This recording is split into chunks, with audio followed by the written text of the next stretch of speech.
All right, it finally happened. Xbox games have been announced for PlayStation and Switch. It began this morning with the Nintendo Direct. Couple of announcements in there were pretty sick. Battlefront Classic Collection, are you kidding? And it's like a couple of weeks out. I am so excited. Epic Mickey's coming back. I think that's totally slept on. Like, I kind of enjoyed all the nostalgia in this Direct, but we'll be focusing on Xbox here as they finally made the move. As reported, the games leaving the platform are Hi-Fi Rush, Pentiment, Grounded, and Sea of Thieves. Some going to Switch, some going to PlayStation. We're going to dig through all the details that came out of the Xbox Wire. We also have a physical release of Pentiment we're going to go through today, and we have some new information on what's going on with Call of Duty and Game Pass, what's going on with Xbox and physical games, which I thought was pretty topical with what was happening with Pentiment. So we'll talk about all of that here in a moment. Ladies and gentlemen, thank you so much for tuning in. Let's get right into it. So like I said, these Xbox games are announced at the Nintendo Direct, those games being Pentiment as well as Grounded, and then the Xbox Wire article came out. We're gonna read the most important section, which is the announcements and the dates, and then get into it a little bit more. It says Pentiment from Obsidian Entertainment is coming out on Switch, PS4, and PS5 on February 22nd. Hi-Fi Rush will be coming to PS5 on March 19th, so no word for Nintendo Switch yet, which I thought would be actually the better fit. Found this one a little surprising. Grounded will be coming to PS4, PS5, and Switch on April 16th, and crossplay will be supported across all systems, which I thought was really good. And then Sea of Thieves will be coming to PlayStation 5 on April 30th, and you'll be able to start pre-ordering, adding these to your wish list tomorrow. And Sea of Thieves also, it says, will have full supported crossplay for Xbox, PlayStation, and PC. So it presents this ecosystem where if you have a friend who only has a PlayStation and they've been into Sea of Thieves and you have it on your Xbox or your PC, you can all play together. Same thing with Grounded, which I think is a really good thing here for Xbox to be doing. Really quickly, because I imagine some PlayStation and Switch owners who maybe just tap into the channel for what I'm talking about but have never been into Xbox games, if you're looking at games here that you should be picking up, I think all of these are definitely worth your time in one way or another. I would say the lowest on the totem pole for me right now is Sea of Thieves, not because it's bad, just when it comes to Maddie's interests, you all know I'm more into like single player stuff, so that's lower for me. If you want a super slept on hidden gem, Pentiment, which is out tomorrow, Switch, PlayStation, absolutely give that one a shot. 9-10 hour game. It has light choice and consequence at times, but a really well-told story from the mind of Josh Sawyer, who worked on Fallout New Vegas, so you know the quality is there. It's just a really unique game that I think more people need to check out, and I wish more first-party studios produce games like this, so I really respect that Xbox let Josh go out and do this. And because they mentioned, you know what, there might be a sequel to this, or Hi-Fi Rush, I do think it might be worth just looking into for that alone to see what they do with a bigger budget for a second game, which would be crazy if we got a Pentiment sequel. Also, speaking of Hi-Fi Rush, that is my favorite game of the batch for sure. That was in my top 10 games of the year last year. I think it came in at number 7, I want to say. I adore this game from the style, the charm of the characters, the surprisingly deep DMC level combat. The rhythm mechanics are pretty tough to get a hang of, but once you do start to feel it out, you're good. And there is a curve there for sure. Like the first few chapters, I was getting my butt whooped, as I said in my review, but after you adjust, it's fantastic. I love that Xbox has announced these with a very short wait afterwards. I mean, knowing that Pentiment's coming really soon, I think is exciting. We all expected that because Hi-Fi Rush was introduced with a shadow drop that, you know, maybe they would do it again, but it seems like they're giving that one a little bit of a lead up. So yeah, as reported, these games are going everywhere, and Pentiment is getting a physical release through limited run games. Got a love-hate relationship with this company. It's going for $35 right now. You can get it on PS5, Xbox, and Switch.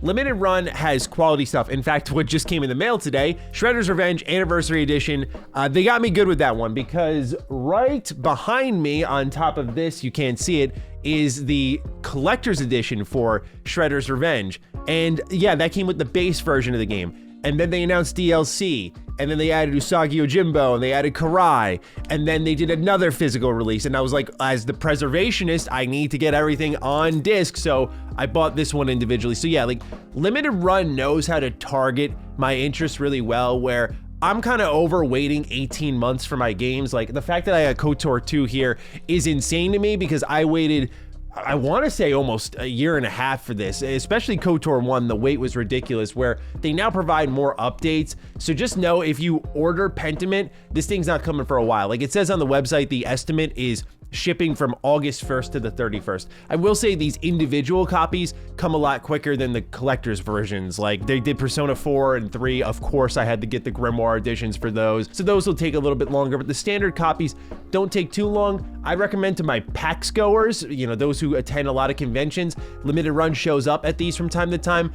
Save your cash and just go pick up a couple of physical games there. You don't have to wait. They usually have the stock there reserved, and there's usually a lot of games. But nonetheless, Pentiment is available physically, and I think this indicates where Xbox is going to go with a lot of their physical runs. I think they're probably going to do the same thing for Hi-Fi Rush eventually, which I am very excited about. And now Limited Run has also announced that they're bringing Hi-Fi Rush to Xbox and PlayStation with pre-orders opening soon, so that'll be included as well, which if I were to pick 2 games to get physical copies, not only are these 2 the most fitting ones because they're single-player games, but absolutely want to get Hi-Fi Rush in that collection, absolutely want Pentiment in the collection, so this is really exciting. The difference being that Pentiment is for all of the big 3, whereas Hi-Fi Rush is just for Xbox Series X and S and PlayStation 5. Nonetheless, definitely going to be picking up Pentiment, probably for Switch, because when I reviewed the game, I did it on this handheld right here, the Logitech G Cloud gaming handheld. I thought the game really felt at home because it had this visual novel style, and so I'm probably going to just pick it up on Switch. But anyway, now we have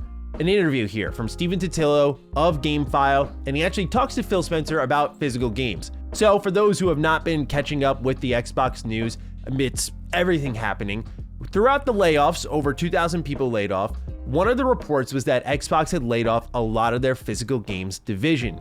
And we had yet to see that firmed up, but now it's been firmed up through this report, and we know potentially the reasoning behind it if you're to believe Microsoft Gaming CEO Phil Spencer. We'll talk about it. So anyway, let's take a read here. Phil says, "We are supportive of physical media, but we don't need to drive that disproportionate to customer demand. We ship games physically and digitally, and we're really just following what the customers are doing. And I think our job in running Xbox is to deliver on the things that a majority of the customers want. And right now, a majority of our customers are buying games digitally." He also hinted at some economic concerns. Gaming consoles themselves have kind of become the last consumer electronic device that has a drive. And this is a real issue, just in the terms of the number of manufacturers that are actually building drives and the cost associated with those. And when you think about cogs that we're going to be putting in the console, and as you have fewer suppliers and fewer buyers, the cost of the drive does have an impact. But I will say our strategy does not hinge on moving people all digital and getting rid of physical. That's just not strategic for us. As for the reporting that Microsoft had laid off people on teams involved in making disc versions of games, Spencer said that was more about alignment of our teams across ZeniMax, Activision, and Xbox, so we have teams that are in charge of physical retail, inclusive of selling games in physical outlets, so that's what the action was. It wasn't about us getting rid of the capability. Now, I hate to be that guy when in the face of all these statements, you run the opposite way regardless, but a lot of Xbox's strategy, as we just learned in the business update, is digital, cloud, Game Pass, all of these digital platforms. And when Microsoft's investing in like OpenAI and they're utilizing AI for their game development tools, like they're pushing into the all digital future more than anyone else. You look at physical copies of games that I've bought for Xbox foolishly, like Halo Infinite. You look at something like Starfield. These are coasters. They have half the games on disc, if that, and the rest you download. So there is no real preservation there. Some people will joke, like for example, the Defining Duke audience likes to tease me a little bit when I say like, oh, I'm gonna get Pentiment for the Switch because, you know, it's an Xbox game. You loved it there. Why don't you support it and build your Xbox collection? But it's about the preservation of the game to me. And it's like, that game will be on the cartridge forever. I won't need to be online because of the way the Switch operates. I'll be able to just play it without the downloaded updates. That's how I want to roll with things with my physical collection. I don't feel obligated to support Xbox physically if they're not going to cater to my needs here. And I don't think they really ever do when it comes to physical games. So I'm very selective of the games I pick up for their platform. Comments like these tell me it's not going away now, but it's probably going to.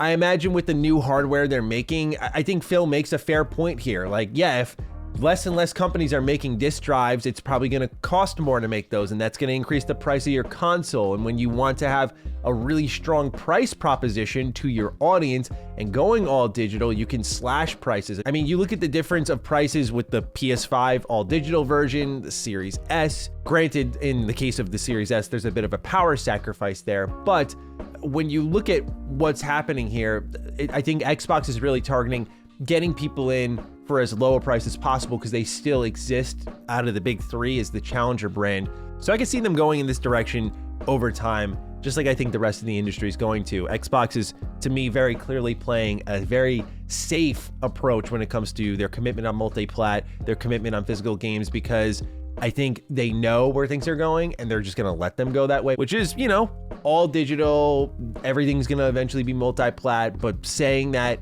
is gonna anger enough gamers to abandon the platform, so why shoot yourself in the foot?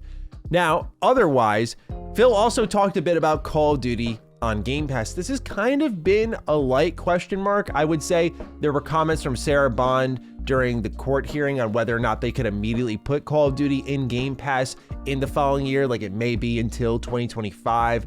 But what Phil had said here indicates that it's still the plan to put this year's Call of Duty, which is reportedly a Black Ops open world style game, in Game Pass day one. So here's what is written. Microsoft has yet to say when Call of Duty will be added to its Game Pass subscription service, but the flagship Activision Blizzard franchise is still coming, Phil Spencer tells me, quote, "Our intent is the full portfolio of games from ZeniMax, Activision Blizzard, and Xbox Game Studios will be on Game Pass day one," end quote. To many people, this is like news that isn't news, and I totally hear you on that. It is interesting to just track how they talk about Call of Duty versus the rest of the IP they're bringing into their Game Pass library. I say that because I do think Xbox and Microsoft as a whole need to be careful with their talking points and how aggressive they get with the addition of certain things. But with the FTC very much lurking over Xbox, not to the point where I think they're in fear they're going to undo the deal, but there are certain commitments that they have made.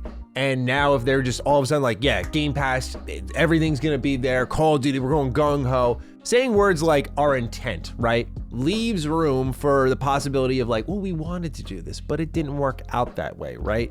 Or if the FTC saw that and went, aha, look at this, they're gonna do this and hurt the competition of the games. I don't know what they're gonna come up with, right? Because we heard a lot of ridiculous arguments out of them, but aha, we got them here. They're gonna be like, whoa, we said it's our intent. It's not a guarantee. So Xbox is, as you've noticed throughout this, speaking a little more deliberately on how they plan to do things, where there's always an exit strategy, is what I'm trying to say.